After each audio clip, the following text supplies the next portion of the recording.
Mr. Jager, thanks so much for coming in to Has-Beens today. No problem, Charles. So if you could let the folks know at home and on the internet, why are you running for mayor of Eureka? Well, that's I've kind of been interested in the mayor's position for a while, and leading up to this year's election, a number of people contacted me and encouraged me to run, and based on the other parties that are running, you know, I got to thinking about the fact that the mayor is the face of Eureka, and I just think I can do a good job doing that.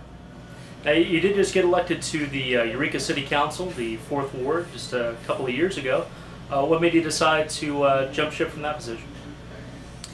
Well, for the reasons I just stated. I mean, you know, I've served on the council for a total of 8 years now, and according to the term limits we passed a number of years ago, although I was eligible to go ahead and run again, you know, I've served 8 years on the city council, and just decided it's time to try something different.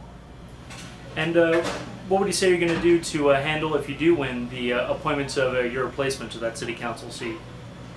Well, that'll be up to myself and the new council that's elected. The mayor makes the appointment, and then it's either approved or not approved by the sitting city council. So I'll work with the city council that we have in place at the time, if I'm elected, that we have there at the time, and we'll find somebody that can replace me. And what would you say your top priority is for taking the city in a new direction? Well, I don't know if we need to move in a new direction. We just need to stabilize our budget. I mean, that's what, you know, the county government's suffering from. We're suffering from it. You know, we went through some real tough times this last budget period. We spent 6 months working on the budget. We had a $4.5 million deficit, and we worked our way through it. But yet we didn't work our way through it because we used a lot of one-time revenues, and so, you know, going right into this year's budget, we're looking at you know, another $1.5 million that we're in the hole already.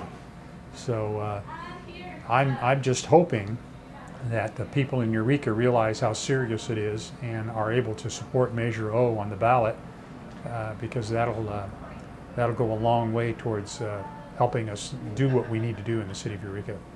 And do you think sales tax is the best way for the city to raise that revenue, given that that really hits small businesses in particular?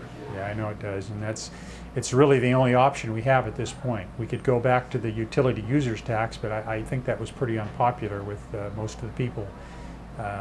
So it's a matter of doing one or the other, or, you know, if they choose not to pass that, and it's their option, then we'll have to make some pretty serious cuts within city services. Now, of course, the utility users tax, some felt that was one way you hit against some of the growers operating in the community that, of course, use quite a bit of power. And, of course, the more power you use, the more you get dinged by the utility users tax. I understand Arcata, some of the candidates this year for Arcata City Council are pushing for some sort of graduated tax, particularly to hit the high power users. Is that something you'd consider? Something we could consider. We certainly could look at it, depending on what happens in November. Now, of course, you did cast a vote to introduce the medical marijuana dispensary ordinance the council just passed, but you were the lone dissenter on that. What are your long-term concerns about how that's going to be implemented and what it means for the local economy and culture? Well, that's a difficult subject. I mean, I've felt for a long time that marijuana is not medicine, it's a drug. There are a very few people, and I mean a very few people, that can use marijuana and benefit from it if they have terminal conditions or serious conditions. The problem with 215 and the use of marijuana today is it's just a way to get stoned. It's a way to try to legalize marijuana. It's if people would be honest with themselves, that's exactly what it is. And so that's probably why Proposition 19 is on the ballot, and we'll see what happens with that. But I think we're open a Pandora's box by allowing dispensaries in Eureka, And as I've said on the council when we discussed this issue, that the actual drug house component of that ordinance is a good one. I mean, it's a way to really get a handle on drug houses and regulate them and make sure that they're not being excessive and abusing property that's not there. So that part of it's good, and I wish we had just passed that part and stopped there. But having dispensaries in town is not something I think we want. I think that in the long run we're going to cause a lot of problems for ourselves. Speaking of drug houses, there's been a number of high-profile busts in the last few months by the POP, the Problem-Oriented Policing Program. Yes. More heroin and meth side of the drug equation in their case. But do you think the POP program has been a success? Would you like to see it continue or even enhance? Absolutely. The POP program has been a tremendous success.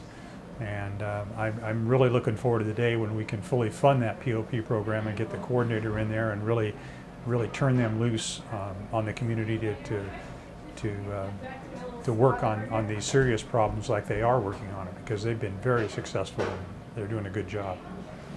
Speaking of police resources, of course, the council unanimously did pass that anti-smoking ordinance that basically puts a pretty blanket ban on smoking almost anywhere in public.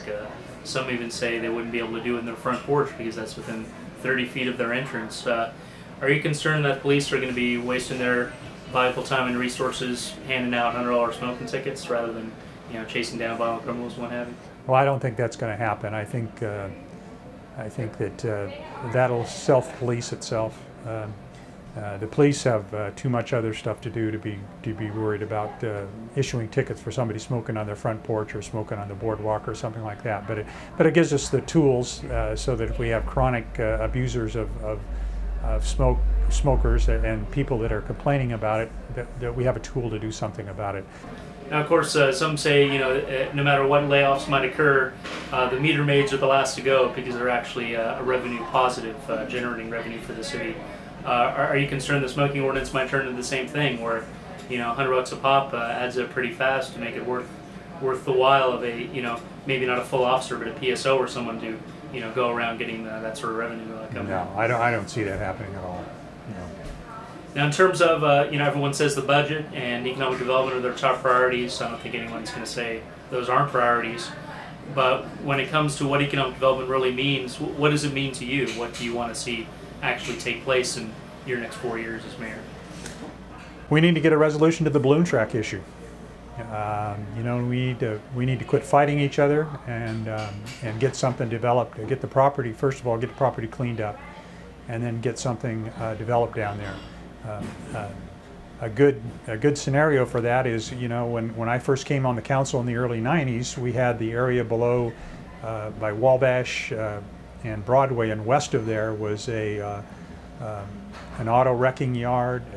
It was abandoned lots, and we went in and worked with businesses to clean up that area and develop it. And now it's an area that produces hundreds of jobs for the city of Eureka and thousands and thousands of dollars in sales tax revenue. Same thing could happen on the balloon track if we could just quit fighting each other and get something done. So I'm hoping we can find some kind of resolution to that. Now, of course, the city council came out pretty strongly, rare moment of unanimity against that whole Forester Gill or the Ridgewood subdivision that they want to build down Cutton, how it would impact city services and not really properly compensate the city for that. Do you think there was any kind of a moment of disbelief that they're going to call that a parasitic sort of economic development and a real drain from the commercial districts in the city? Why would those terms apply to that development but not to the balloon track, given all the vacant spaces you see coming down 2nd and 3rd Street here? More and more businesses seem to be going out of business. Yeah, well, the balloon track development is an infill development. It's taking an area within the city limits of Eureka and the downtown area, and I feel that it's going to be a draw to increase businesses in Old Town, because it's a kind of a conduit for people coming into Old Town or going into the balloon track and going back into Old Town. So I think it'll be a plus for us, not a minus. And you know, I look upon this development as not somebody, not dividing up the pie, but increasing the size of the pie so that everybody can prosper. And what mitigation measures do you want to see to actually ensure a full cleanup? Well, when people say they want it cleaned up, they seem to mean different things. Obviously, the developers want to do some top-level soil mitigation, then cap the property. Some of these other environmental organizations are saying a more full mitigation of the site is necessary. Where do you come down on that? I don't think they should be held to a higher standard than anybody else, and they're doing everything that's required of them by law. And it's not fair that they should be held to some kind of a higher standard than other people that have cleaned up and developed property and capped property throughout other areas of the city of Eureka. They're going to be doing what needs to be done now down there to the letter of the law.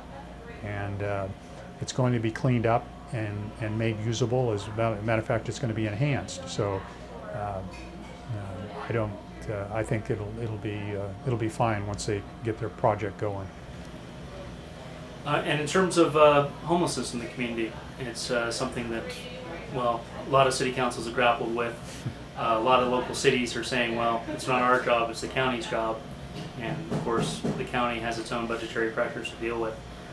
What more can Eureka really do other than simply locking them up or attempting to drive them out of town? Well, we can work with Betty Chin more. I mean, I think she's got the right idea.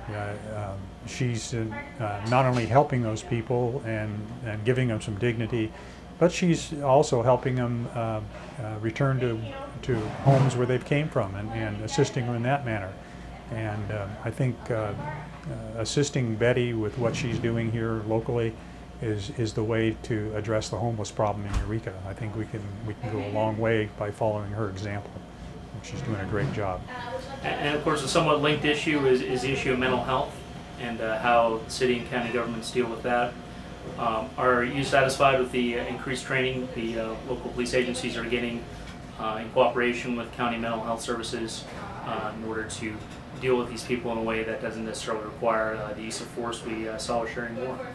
Yeah, I think that's a great thing to have happen, and I think that's that kind of training, the more of it we can do, the better off we are, because it's unfortunate we had to learn the hard way that kind of intervention needs to take place, but I think we've learned our lesson in that regard, and I think that you'll see more and more of that training taking place and the officers being able to handle those incidents of people with mental health a little bit differently than we've done in the past.